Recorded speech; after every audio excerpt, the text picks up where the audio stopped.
بسم الله الرحمن الرحيم. السلام عليكم ورحمة الله وبركاته. إن الحمد لله نحمده ونستعينه ونستغفره ونستهديه ونعوذ بالله من شرور أنفسنا ومن سيئات أعمالنا. من يهده الله فلا مضل له ومن يضلل فلا هادي له. أشهد أن لا إله إلا الله وحده لا شريك له وأشهد أن محمدا عبده ورسوله. اللهم صل وسلم على نبينا محمد وعلى آله وأصحابه ومن تبعهم بإحسان إلى يوم الدين. أما بعد، إخوة الإيمان والأخوات أعزني الله وإياكم.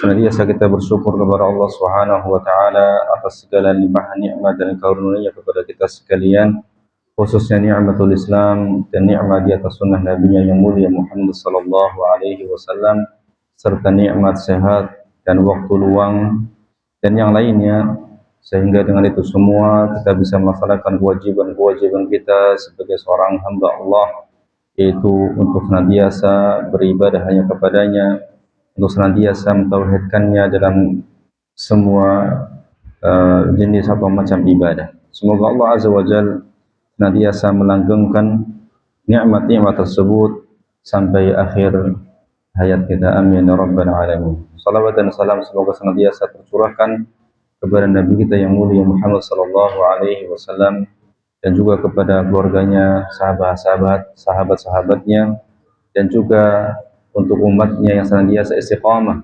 mengikuti jalan beliau sampai hari kiamat kelak. Ikhwatal iman, azani Allah wa iyyakum.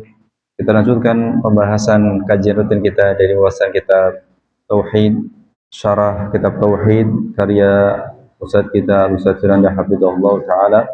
Dan pada pertemuan yang terakhir kita sudah sampai pada pembahasan dalil 1 sampai 4 dari bab syafaat. Ya, dari bab syafaat. Hari ini hari Sabtu tanggal 16 Mei 2026 kita lanjutkan pada dalil yang kelima.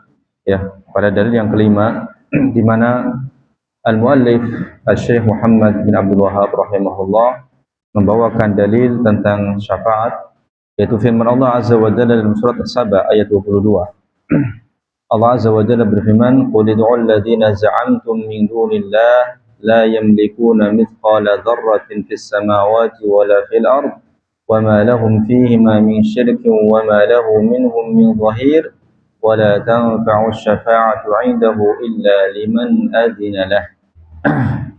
Katakanlah wahai Muhammad kepada manusia, ya, kepada kaum musyrikin, ud'ul ladzina za'amtum min dunillah, serulah mereka yang kalian anggap sebagai Tuhan selain Allah.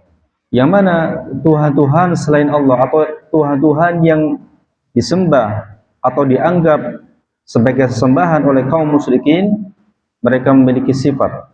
Dan ini disebutkan dalam ayat ini, yaitu ada 4 sifat. Yang pertama, la yamlikuna mithqala dzarrah fis samawati wala fil ard.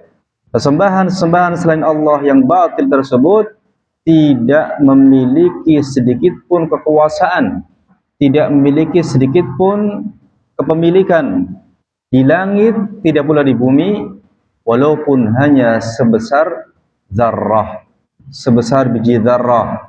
Zarrah ini adalah sesuatu yang paling ringan timbangannya, ya, mungkin sebesar semut yang paling kecil, atau mungkin sebesar biji sawi. Intinya sesuatu yang paling ringan timbangannya, ya, tidak memiliki kekuasaan, tidak memiliki kepemilikan, ya, di langit maupun di bumi, tidak memiliki apa-apa, walaupun hanya sekedar seberat zarrah, ya. Kemudian sifat yang kedua, wa ma lahum fihi ma min syirk. Mereka Tuhan-Tuhan atau sembahan-sembahan yang disembah dengan batil, sembahan-sembahan selain Allah Subhanahu wa taala yang disembah dengan batil, mereka juga tidak mempunyai suatu andil apapun dalam penciptaan langit dan bumi. Tidak memiliki andil sedikit pun, ya, dalam penciptaan langit dan bumi. Wa ma lahum minhum min dhahir. Sifat yang ketiga, dan sama sekali tidak ada di antara mereka menjadi pembantu bagi Allah Subhanahu wa taala. Tidak ada andil dan tidak ada sedikit pun bantuan yang mereka berikan kepada Allah Subhanahu wa taala, dan tidak akan mampu. Ya. Dan juga karena Allah Azza wa Jalla tidak butuh kepada yang lainnya. Ya. Dan kemudian yang keempat, wala tanfa'u syafa'atu 'indahu illa liman adzina lah. Ya.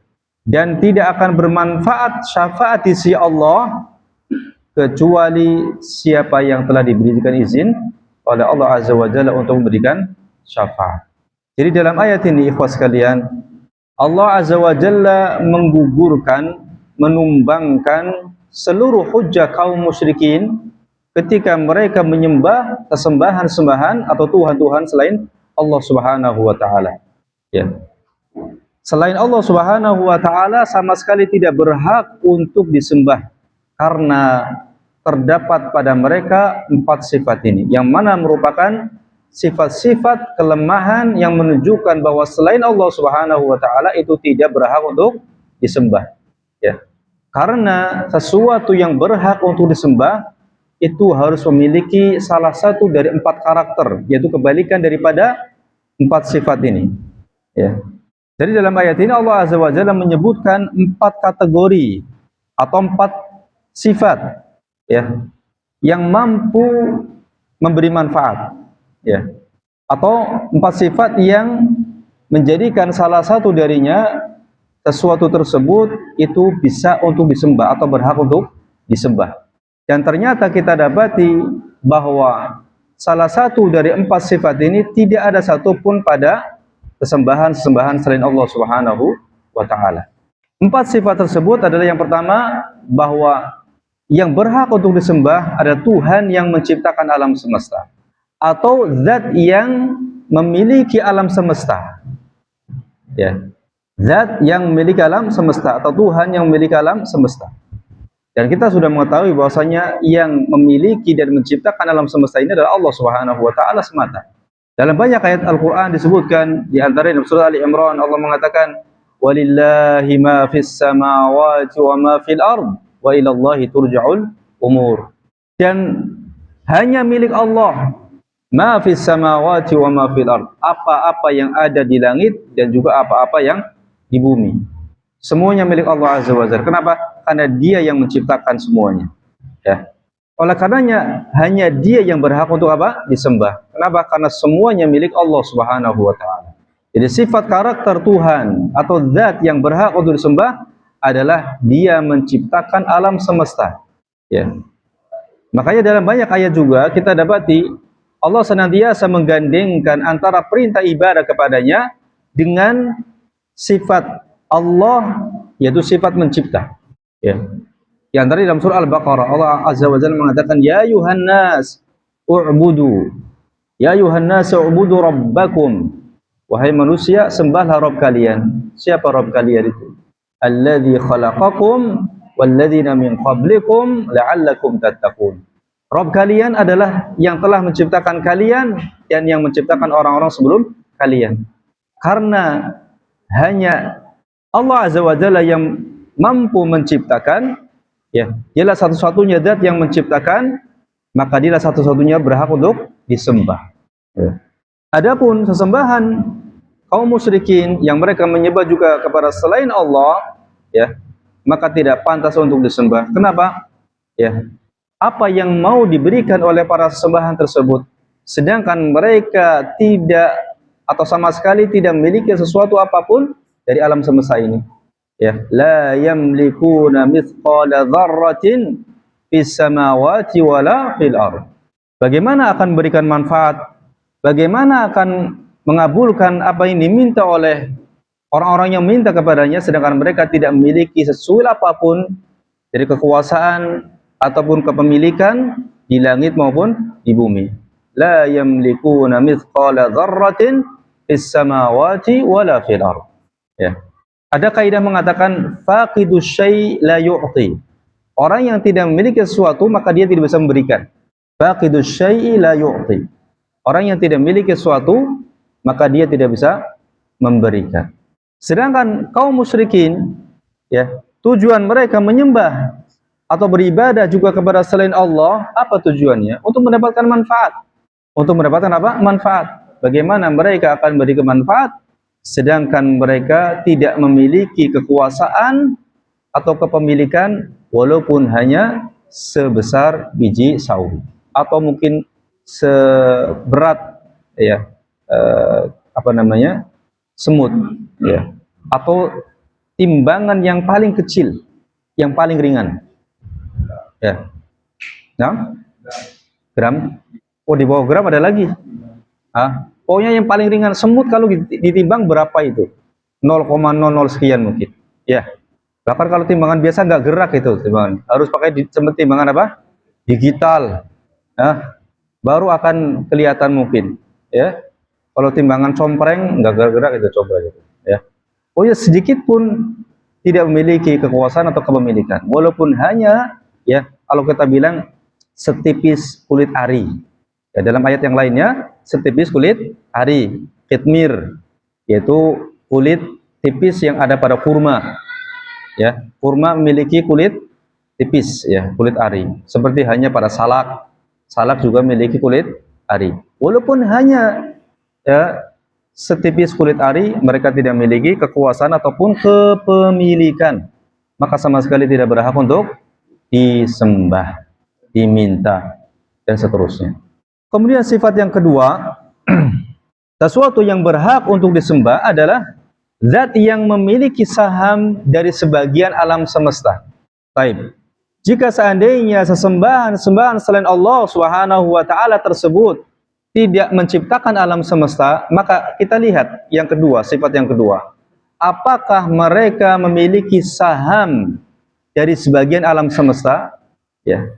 Kalau seandainya mereka memiliki saham atau bagian dari sebagian alam semesta, maka mereka masih pantas untuk disembah. Mereka masih pantas untuk disembah. Tapi ternyata kita dapati Allah Azza wa Jalla mengatakan, ya, wa ma lahum fihi ma min syirkin, dan mereka tidak mempunyai satu andil apapun dalam penciptaan langit dan bumi. Sama sekali tidak punya andil. Andil itu bahasa lainnya apa, Pak? Urun. Ya, ikut serta. Sama sekali tidak pernah ya atau tidak memiliki urun serta apapun dalam penciptaan langit dan bumi. Ya. Maka dengan demikian sesembahan-sembahan selain Allah Azza wa Jalla ini pun tidak berhak untuk disembah. Kalau seandainya mereka memiliki sebagian saham pada sebagian alam, pada sebagian penciptaan dalam semesta ini, maka masih pantas untuk disembah. Ternyata mereka juga tidak memiliki saham ya sedikit pun dalam penciptaan langit dan bumi. Dan saham kepemilikan ini ya bisa diperoleh ya jika sesembahan tersebut memiliki andil dalam penciptaan, atau ya saham tersebut diberikan oleh Allah Azza wa Jalla kepada mereka secara cuma-cuma. Ya. Namun ternyata mereka juga tidak memiliki saham sama sekali dalam ya penciptaan langit dan bumi.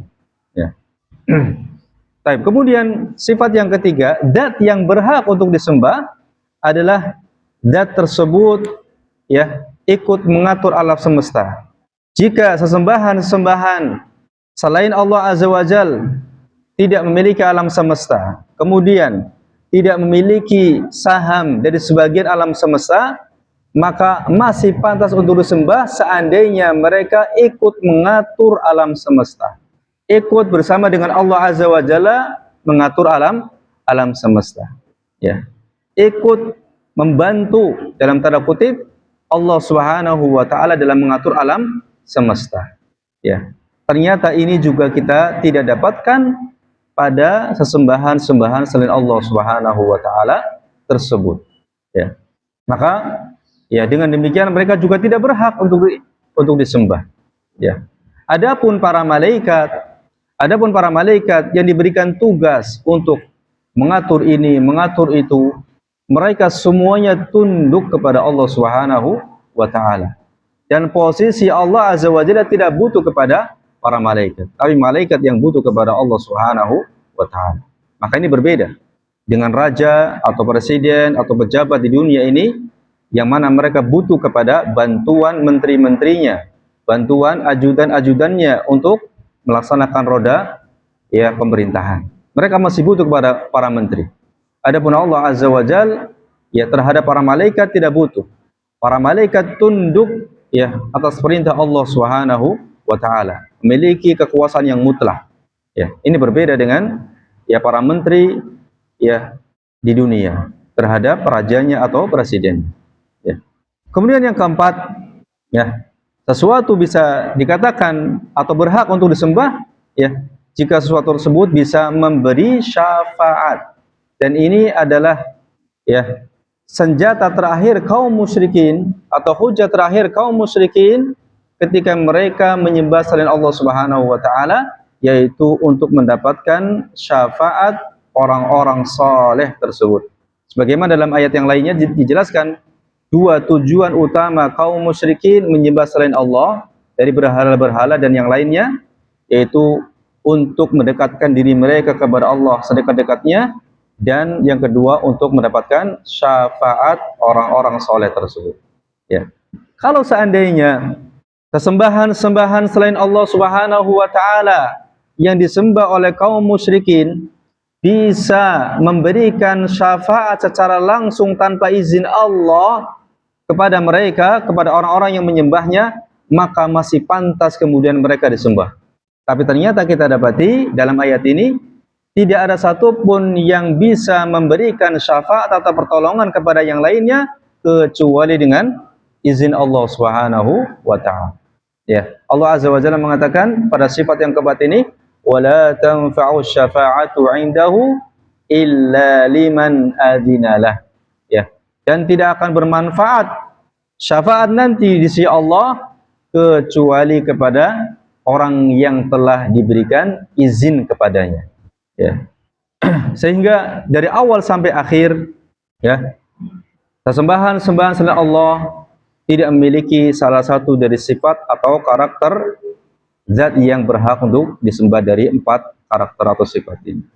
Ya. Ini berbeda dengan menteri, ya, di dunia yang membantu presiden atau raja. Mereka bisa memberikan syafaat atau rekomendasi atau pertolongan kepada orang lain tanpa seizin presiden. Kenapa? Karena menteri masih memiliki kekuasaan. Kenapa demikian? Karena presiden atau raja masih butuh kepada menteri tersebut untuk bisa menjalankan roda pemerintahan. Maka masih memungkinkan menteri, ya, atau pembantu raja atau pembantu presiden untuk memberikan syafaat, pertolongan, rekomendasi kepada orang lain tanpa seizin presiden atau raja. Adapun Allah Azza wa Jalla tidak demikian. Allah Azza wa Jalla tidak butuh kepada siapapun, ya. Tidak butuh kepada para malaikat, tidak butuh kepada para nabi dan seterusnya. Ya. Dan mutlak syafaat hanya diberikan kepada yang telah diberikan izin olehnya. Makanya 2 syarat yang harus terpenuhi pada syafaat, yaitu izin Allah kepada orang yang akan memberikan syafaat, dan yang kedua ridha Allah kepada orang yang akan diberikan syafaat. Ya. Izin Allah kepada orang yang akan memberikan syafaat, para nabi, para rasul, para malaikat, orang-orang saleh tidak akan bisa memberikan syafaat kecuali setelah izin dari Allah. Bahkan Rasulullah Shallallahu Alaihi Wasallam sendiri pun, ya, tidak langsung serta-merta memberikan syafaat kepada umatnya, melainkan setelah mendapatkan izin dari Allah. Setelah beliau sujud dan memuji Allah Azza wa Jalla, baru kemudian Allah, ya, perintahkan Rasulullah untuk memberikan syafaat. Ya. Dan ini yang tidak dipahami oleh kaum musyrikin, ya, bahwa syafaat itu tidak akan pernah terwujud kecuali dengan izin Allah Tabaraka wa Ta'ala, dan hanya diberikan kepada orang-orang yang diridhoinya, yaitu ahlul ikhlas, ahlu tauhid, ya, bukan ahlu syirki atau kaum musyrikin. Nah, kemudian di akhir bab ini al-muallif rahimahullah menyebutkan perkataan Abul Abbas, ya. Abul Abbas mengatakan Allah telah meniadakan dari para sesembahan, ya, dari para sembahan selain Allah hal-hal yang menjadi tumpuan kaum musyrikin, ya. Jadi kaum musyrikin memiliki tumpuan, memiliki pondasi atau dasar kenapa mereka menyembah selain Allah Subhanahu wa taala juga, ya. Nah, dalam ayat ini Allah menafikan, Allah menumbangkan, meniadakan ya dari Tuhan-Tuhan selain Allah yang disembah, yang mana ini merupakan tumpuan kaum musyrikin. Ya. Allah mengatakan bahwa segala sesuatu selainnya tidaklah memiliki kekuasaan. Ini penjelasan ayat tadi. La yamlikuna mithqala dzarratin fis samawati wala fil ardh. Ya. Kenapa disembah? Tidak memiliki sedikit pun kekuasaan, tidak memiliki sedikit pun kepemilikan. Ya. Termasuk juga mayit-mayit atau mayat-mayat yang diagungkan, yang disembah selain Allah di kuburan-kuburan. Mereka tidak bisa memberikan manfaat sedikit pun. Ketika mereka mati digotong, dimasukkan ke liang lahat. Lalu kenapa kemudian setelah itu diminta, dipuja, ya, dan seterusnya. Ya. Adapun cerita bahwa ada di antara mereka yang ya mandi sendiri atau tidak dimandikan, ya, dan seterusnya, ini cerita bohong, ya. Cerita khurafat. Kemudian mereka juga ya tidak memiliki satu bagian apapun dari kekuasaan, tidak memiliki andil sama sekali, ya. Atau sama sekali mereka tidak memiliki status membantu Allah Subhanahu wa taala dalam penciptaan langit dan bumi, ya. Dan yang tersisa, ya, setelah tiga itu yang tersisa dari hal-hal yang menjadi tumpuan, yang menjadi dasar kaum musyrikin dari sesembahan mereka, ya, tidak ada kecuali syafaat yang terakhir, ya. Tidak menciptakan, kemudian tidak memiliki saham, tidak memiliki bantuan sama sekali dalam mengatur alam semesta. Maka senjata atau tumpuan mereka tinggal terakhir, yaitu apa? Syafaat. Syafaat. Dan kemudian ternyata Allah Azza wa Jalla ya juga menafikan syafaat dari hamba-hambanya kecuali setelah mendapatkan izin. Ya, dalam ayat yang lainnya Allah Azza wa Jalla mengatakan, "Man dzalladzi yashfa'u 'indahu illa bi'idnih." Siapa yang mampu untuk memberikan syafaat nanti di sisi Allah kecuali dengan izinnya. Ya. Maka habislah, tumbanglah semua tumpuan atau alasan kaum musyrikin menyembah selain Allah Subhanahu wa taala. Ya. Hujah mereka ya tumbang semuanya. Ya. Kemudian dijelaskan di sini syafaat yang disangkakan oleh orang-orang musyrik itu tidak akan ada pada hari kiamat, dan inilah yang dikatakan sebagai syafaat yang dinafikan. Ya, syafaat yang dinafikan. Ya. Dan bahkan dalam ayat yang lainnya dijelaskan pada pembahasan yang sebelumnya, ya, bahwa kaum musyrikin yang menyembah selain Allah Subhanahu wa taala dengan harapan sembahan-sembahan tersebut akan berikan syafaat untuk mereka, justru mereka akan menjadi musuh, ya. Sembahan-sembahan tersebut akan menjadi musuh bagi yang menyembahnya. Misalnya Nabi Isa alaihissalam akan menjadi musuh bagi orang-orang yang menjadikannya sebagai sesembahan, orang-orang Nasara, ya, dan seterusnya, ya. Dan juga dikabarkan atau diberitakan oleh Rasulullah SAW bahwa beliau nanti pada hari kiamat, sebelum beliau memberikan syafaat, beliau bersujud kepada Allah, ya, dan kemudian memuji-muji Allah Subhanahu wa taala, ya, pada peristiwa syafaatul uzma, ya. Rasulullah SAW bersujud, ya, di bawah arsy dan memuji-muji Allah Subhanahu wa taala, ya. Barulah kemudian setelah itu Allah Azza wa Jalla mengatakan kepada Rasulullah, "Irfa' ra'sak," angkat kepalamu, ya. Berbicaralah karena ucapanmu pasti akan didengar. Mintalah karena permintaanmu pasti akan dikabulkan. Ya. Berilah syafaat karena syafaatmu pasti akan diterima. Hadis Bukhari Muslim. Ya. Jadi tidak serta-merta langsung memberikan syafaat tanpa izin dari Allah Subhanahu wa taala. Bagaimana lagi dengan selain beliau sallallahu alaihi wasallam, ya. Abu Hurairah radhiyallahu anhu bertanya kepada beliau, ya, bertanya kepada Rasulullah sallallahu alaihi wasallam, "Man as'adun nasi bi syafaati yaumal qiyamah?" Siapa manusia yang paling berbahagia atau siapa manusia yang paling beruntung mendapatkan syafaatmu nanti pada hari kiamat? Beliau sallallahu alaihi wasallam menjawab, "As'adun nasi bi syafaati yaumal qiyamah man qala la ilaha illallah mukhlishan min qalbi. Orang yang paling beruntung atau paling berbahagia mendapatkan syafaatku nanti pada hari kiamat adalah orang yang mengucapkan la ilaha illallah dengan ikhlas dari dalam hatinya. Ahli tauhid, ya, ahlu tauhid. Kaum musyrikin ketika mereka diajak atau diperintahkan oleh Rasulullah untuk mengucapkan dua kalimat syahadat, mereka enggan. Mereka tidak mau. Karena mereka paham betul bahwa konsekuensi mengucapkan dua kalimat syahadat ini, khususnya mengucapkan la ilaha illallah, ya, dia harus meninggalkan seluruh sesembahan mereka selain Allah. Ya, paham betul mereka. Makanya mereka enggak mau mengucapkan la ilaha illallah. Ya. Kemudian syafaat yang ditetapkan ini adalah syafaat untuk ahlul ikhlas wat tauhid. Ya, syafaat untuk ahlul ikhlas wat tauhid. Adapun untuk kaum musyrikin, maka itu adalah sifat yang dinafikan. Kenapa dinafikan? Karena tidak terpenuhi salah satu dari dua syaratnya, yaitu Allah tidak ridho kepada kaum musyrikin. Allah tidak ridho kepada kesyirikan. Allah hanya ridho kepada tauhid. Allah hanya ridho kepada ahlu tauhid, ahlul ikhlas. Ya.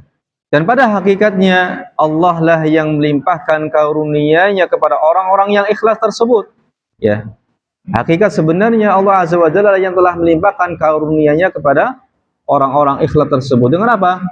Dengan memberikan ampunan kepada mereka. Ya. Yaitu dengan sebab doanya orang yang telah diizinkan oleh Allah untuk memperoleh syafaat. Jadi Allah Azza wa Jalla memberikan karunia kepada orang-orang yang diberikan syafaat itu, ya, dengan memberikan ampunan kepada mereka melalui doa orang-orang yang memintakan untuknya syafaat oleh Rasulullah, ya, ini oleh Rasulullah atau para malaikat atau para nabi dan orang-orang saleh, ya. Dan hakikatnya Allah lah yang melimpahkan karunia-Nya kepada orang-orang tersebut, ya.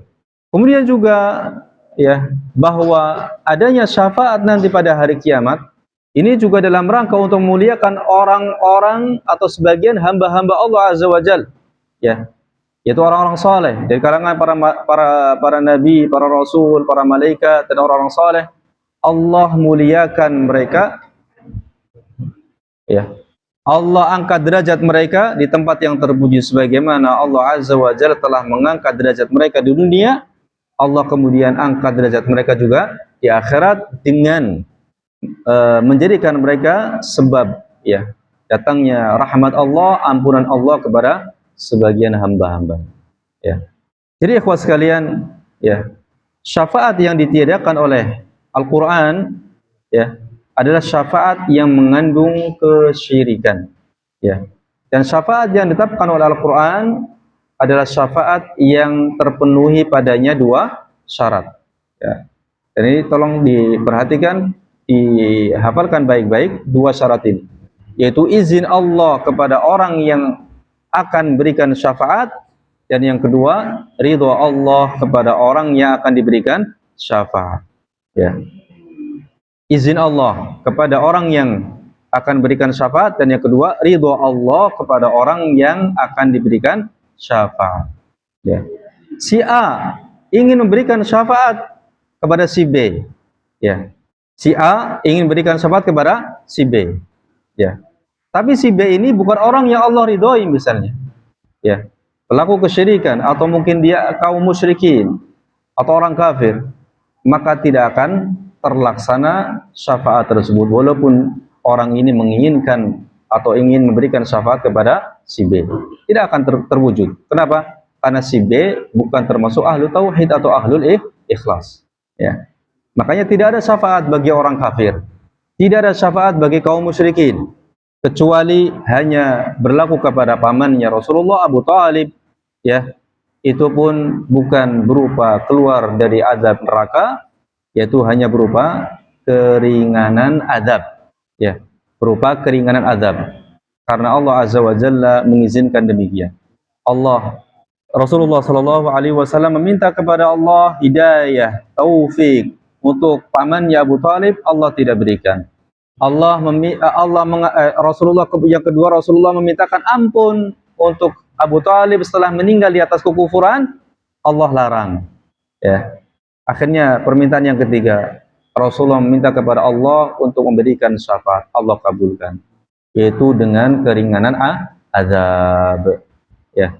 Nah, setelah ini, setelah bab ini selesai, kita akan berbicara tentang kisah Abu Talib, ya, berkaitan dengan masalah hidayah, ya, bahwasanya Abu Talib meninggal di atas kekufuran, dan ini menunjukkan bahwasanya hidayah taufik hanya milik Allah Subhanahu wa taala. Kita masuk ke bab yang ke-17, ya, yaitu Nabi SAW tidak dapat memberi hidayah kecuali dengan kehendak Allah. Ya, maksudnya adalah hidayah taufik. Hidayah taufik. Ya. Al-Mu'allifu rahimahullah menyebutkan beberapa dalil dari bab ini. Yang pertama, firman Allah Subhanahu wa taala, "Innaka la tahdi man ahbabta, walakinna Allah yahdi man yasha wa huwa a'lamu bil muhtadin." Ya. Sesungguhnya engkau wahai Muhammad tidak bisa memberikan hidayah, maksudnya hidayah taufik, ya, kepada orang yang kamu cintai, yaitu maksudnya Abu Talib, ya. Karena ayat ini turun terkait dengan Abu Talib. Walakinnallaha yahdi man yasha. Tetapi Allah Azza wa Jalla memberi hidayah taufik kepada siapa yang Dia kehendaki. Wa huwa a'lamu bil muhtadin.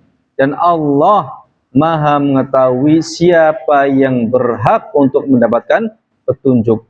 Ya. Allah Azza wa Jalla Maha mengetahui orang-orang yang mau menerima petunjuk atau orang-orang yang berhak mendapatkan petunjuk. Ya. Ini ayat ini, ikhwas sekalian, ya, menjadi pelipur lara atau menjadi sebuah tasliyah, ya, untuk kita tidak bersedih, untuk kita tidak merasa berputus asa ketika kita berdakwah, ketika kita menyampaikan kebenaran kepada siapapun, karena hakikatnya tidak ada kewajiban atas kita kecuali menyampaikan. Adapun hidayah taufik semuanya milik Allah Subhanahu wa taala. Ya. Bahkan salafus Rasulullah sallallahu alaihi wasallam pun tidak mampu memberikan syafaat hidayah taufik, ya, kepada pamannya, ya, yang senantiasa membantunya, ya, ketika dia masih hidup, ya. Diriwayatkan dalam Sahih Bukhari dari Ibnu Musayyib bahwa Al-Musayyib berkata, ketika Abu Talib akan meninggal dunia, Rasulullah pun menghampirinya. Rasulullah datang kepadanya ketika sedang sakaratul maut. Dan ketika itu ada dua tokoh kafir, dua tokoh kaum musyrikin, Abdullah bin Abi Umayyah dan Abu Jahal, ya, di sisi Abu Talib. Rasulullah berkata kepada Abu Talib, "Ya am, qul la ilaha illallah kalimatan uhaju laka biha indallah." Wahai pamanku, ucapkanlah la ilaha illallah, sebuah kata atau seuntai kalimat yang akan menjadi dasar pembelaanku untukmu nanti pada hari kiamat. Ya. Kemudian Abdullah bin Abi Umayyah dan Abu Jahal berkata kepada Abu Talib, "Apakah kamu membenci agama Abdul Muttalib?" Ya. Begitu terus menerus diucapkan, setiap kali Rasulullah mengatakan, "Ya am, qul la ilaha illallah uhaju laka biha indallah." Pun demikian keduanya mengulang lagi, "Apakah engkau benci kepada agamanya Abdul Muttalib?" Ya. Sampai akhirnya kemudian Abu Talib meninggal di atas kekufuran, ya, kafir, ya. Lalu Allah Azza wa Jalla menurunkan firman-Nya, "Ma kana lin-nabiyyi walladzina amanu an yastaghfiru lil musyrikin." Jadi setelah kemudian Abu Talib meninggal di atas kekufuran, ya, maka Rasulullah mengatakan, "Sungguh aku akan mintakan ampunan untukmu kepada Allah, ya, selama aku tidak dilarang." Selama aku tidak dilarang. Kemudian turun ayat, "Wa ma kana lin-nabiyyi walladzina amanu an yastaghfiru lil musyrikin." Tidak pantas atau tidak layak bagi seorang nabi, ya, bagi nabi serta orang-orang yang beriman. Jadi hukum ini bukan hanya untuk nabi, tapi juga untuk kita. Tidak layak bagi nabi dan juga orang-orang yang beriman untuk memintakan ampun ya bagi orang-orang yang meninggal di atas kesyirikan, ya, atau memintakan ampun bagi orang-orang musyrik, ya. Dan berkaitan dengan Abu Talib, maka turunlah ayat innaka la tahdi man ahbabta walakinallaha yahdi man yasha. Sesungguhnya engkau wahai Muhammad tidak bisa memberikan hidayah kepada siapa yang engkau cintai, ya, tetapi Allah Azza wa Jalla memberikan hidayah kepada siapa yang Dia kehendaki. Ya. Ikhwatul iman azakumullah. Ya. Bab ini, ya, ini dibawakan oleh penulis rahimahullah, ya, dibawakan untuk menekankan kewajiban bertauhid kepada Allah Subhanahu wa taala. Ya. Di mana di sini kita dapati Rasulullah sallallahu alaihi wasallam sebagai makhluk yang paling mulia, ya, makhluk yang paling tinggi kedudukannya di sisi Allah Subhanahu wa taala, namun sama sekali, ya, bahwa hidayah taufik itu sama sekali tidak dimiliki oleh beliau sallallahu alaihi wasallam, ya. Padahal beliau adalah makhluk yang paling mulia, makhluk yang paling tinggi kedudukan di sisi Allah, namun beliau tidak memiliki hak untuk memberikan hidayah taufik kepada siapapun, termasuk kepada orang yang dia cintai, ya. Apalagi kepada, ya, makhluk atau manusia selain Rasulullah sallallahu alaihi wasallam, maka lebih tidak memiliki wewenang untuk memberikan hidayah taufik kepada siapa yang Dia kehendaki, ya.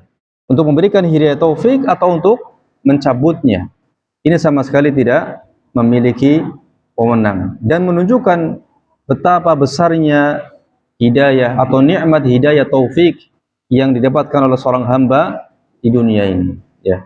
Kemudian di sini ikhwas sekalian, ya, Al-Ustaz memberikan penjelasan tentang nasab Abu Talib, ya, karena ayat ini berkaitan dengan Abu Talib yang meninggal di atas kekufuran. Maka kita perlu mengetahui bagaimana nasab daripada Abu Talib dan bagaimana kedekatannya dengan Rasulullah sallallahu alaihi wasallam, ya. Kita ketahui bersama bahwa ayahanda Abu Talib bernama Abdul Muttalib, ya, Abdul Muttalib, yang merupakan kakek dari Rasulullah sallallahu alaihi wasallam. Abdul Muttalib ini menikah dengan beberapa wanita, ya. Jadi menikahi beberapa wanita ini sudah sunnah, ya, orang-orang terdahulu, ya, hatta di tengah-tengah kaum musyrikin, ya. Nah, di antara istrinya bernama Fatimah, kemudian ada Aminah, Natlah, Halah, dan Safiyah. Ada 5 di sini. Fatimah, Aminah, Natlah, Halah, dan Safiyah. Nah, dari Fatimah lahir 3 orang anak, yaitu Zubair, Abu Talib, dan Abdullah. Ya, Abu Talib dan Abdullah. Abdullah ayahanda Rasulullah sallallahu alaihi wasallam. Ya. Dan inilah yang menjadi sebab kedekatan Abu Talib dengan Rasulullah sallallahu alaihi wasallam, sangat dekat karena dari ibu yang sama. Dari ibu yang sama. Ya, Zubair, Abu Talib, dan Abdullah. Sedangkan dari istri-istri yang lainnya lahir di antaranya Abu Lahab, Hamzah, Haris, Abbas, Muqawwam, dan Hajal, ya. Dan kita ketahui bersama juga bahwa Nabi ketika lahir, ya, ayahnya Abdullah telah meninggal dunia, ya. Pun demikian dengan sebagian pamannya. Sebagian paman Rasulullah telah meninggal dunia sebelum Rasulullah lahir, ya. Dan kemudian, ya, di kemudian hari saat beliau diangkat menjadi nabi, maka paman-paman beliau yang tersisa hanya 4. Ya, ketika Rasulullah diangkat menjadi nabi, maka yang tersisa yang masih hidup dari paman beliau hanya 4, yaitu Abu Lahab, kemudian Abu Talib, Abu Lahab, Hamzah, dan Abbas. 2 di antaranya masuk Islam dan 2 yang lainnya meninggal di atas kekufuran, tidak masuk Islam. Abu Talib, Abu Lahab, ya. Abu Talib, Abu Lahab, ya. Hamzah dan Al-Abbas, ya. Saat Nabi Shallallahu alaihi wasallam sudah waktu adzan belum? Belum. Oh, sudah. Oh ya, azan dulu. Ya. Total azan dulu. silsilah atau nasab dari Abu Talib dan bagaimana kedekatannya dengan Rasulullah. Di sini disebutkan ada bagan, ya, bagan nasab atau pohon nasab, ya. Secara keseluruhan Abdul Muttalib ini memiliki 9 anak dari 5 istri, ya. 9 anak dari 5 istri. Yaitu yang pertama Halah. Halah memiliki anak dari Halah lahir Hajl dan Al-Muqawwam. Kemudian dari Natlah lahir Al-Abbas dan Dirar, ya. Kemudian dari Aminah binti Hajar lahir Abu Lahab.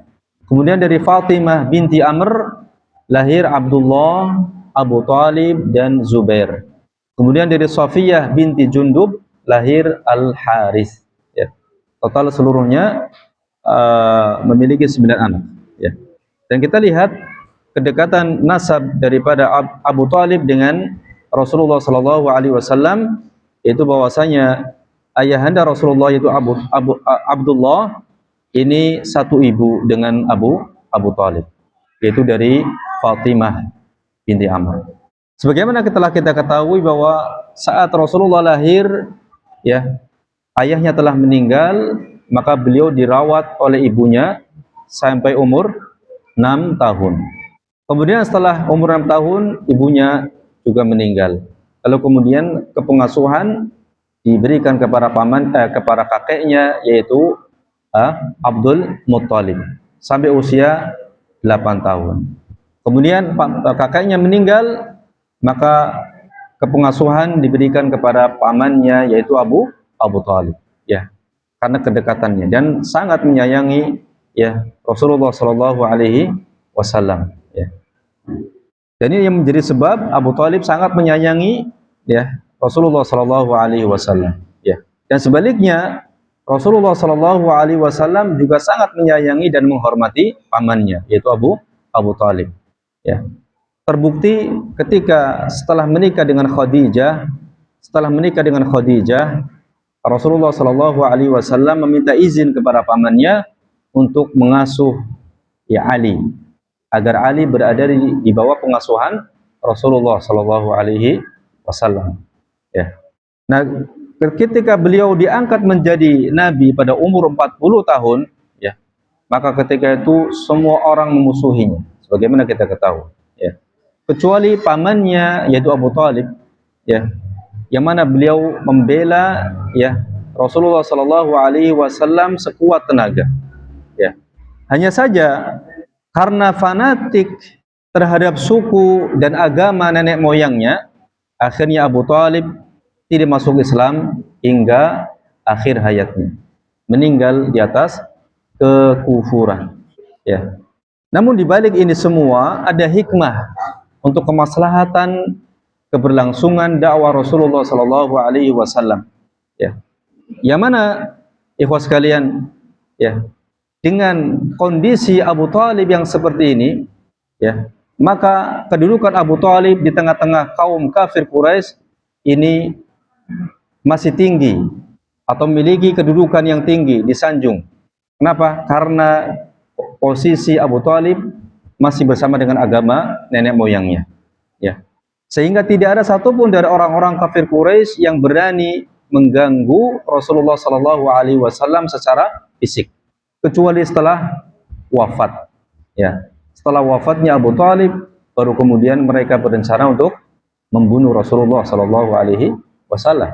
Sebagaimana kita ketahui kisah sebelum hijrahnya Rasulullah ke Madinah, mereka berani untuk membuat makar untuk membunuh Rasulullah Sallallahu Alaihi Wasallam. Adapun sebelum meninggalnya Abu Talib, mereka sama sekali tidak berani, ya.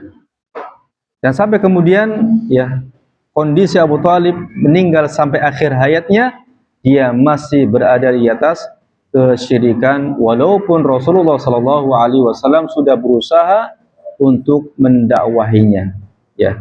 Dan inilah yang terkait dengan turunnya ayat innaka la tahdi man ahbabta walakinallaha yahdi man yasha. Sesungguhnya engkau wahai Muhammad tidak bisa memberikan hidayah kepada orang yang kamu cintai, tetapi Allah Azza wa Jalla yang memberikan hidayah kepada siapa yang Dia kehendaki, ya. Ada sebuah faedah yang saya tutup kajian malam hari dengan faedah ini tentang meninggalnya Abu Thalib di atas kekufuran. Ini diriwayatkan riwayatnya oleh beberapa sahabat atau oleh banyak sahabat, ya. Dan nanti dijelaskan oleh penulis di sini, ya. Bahkan hadisnya juga hadis yang sahih riwayat Bukhari Muslim, ya. Akan kejelasan tentang bagaimana Abu Thalib meninggal di atasnya. Apa dia meninggal di atas apa? Yang mana ini, ya, tidak diyakini oleh orang-orang Syiah. Oleh orang-orang apa? Syiah. Orang-orang Syiah tidak mengakui bahwa Abu Thalib meninggal di atas kekufuran. Dengan hujjah apa? Dengan hujjah bahwa Abu Thalib adalah ahlul bait. Ahlul bait. Tapi kita katakan tidak semua ahlul bait, ya, itu masuk Islam atau di atas keimanan. Tidak semua ahlul bait di atas Islam. Maka membela Abu Thalib bahwa dia tidak meninggal di atas kekufuran hanya karena ahlul bait, dia tidak benar. Ya. Selain Abu Thalib, siapa Abu Lahab? Abu Lahab ahlul bait bukan? Ahlul bait, tapi dia tidak beriman. Ya. Tidak beriman. Abdul Muthalib juga demikian. Bahkan keturunannya Nabi Ismail alaihissalam. Orang-orang Quraisy keturunannya siapa? Keturunannya Nabi Ismail. Ya. Keturunan Nabi Ismail. Bahkan kita lihat ke atas, Nabi Ibrahim ayahnya Azar, musyrik. Nabi Lut istrinya kafir. Kemudian siapa lagi? Nabi Nuh istri dan anaknya kafir. Karena yang maksum adalah Rasul, ya, atau utusan Allah Azza wa Jalla saja. Adapun keluarganya maka tidak maksum, ya. Ahlul bait tidak maksum. Pun demikian keturunan Rasulullah sallallahu alaihi wasallam ini juga tidak maksum. Ada yang beriman, ada yang tidak beriman, ya. Ada yang berada di atas petunjuk Rasulullah sallallahu alaihi wasallam, ada juga yang tidak berada di atas petunjuk Rasulullah sallallahu alaihi wasallam. Ya, karena kemuliaan bukan pada nasab, tapi kemuliaan ada pada ketakwaan. Inna akramakum indallahi atqakum. Insyaallah kita lanjutkan pembahasan tentang kisah Abu Thalib ini, ya, di pertemuan yang akan datang insyaallah. Wassallallahu ala nabiyyina Muhammad wa ala alihi wa sahbihi wasallam. Wa akhiru da'wana anil hamdulillahi rabbil alamin. Subhanakallahumma wa bihamdik asyhadu an la ilaha illa anta astaghfiruka wa atubu ilaik. Wassalamualaikum warahmatullahi wabarakatuh.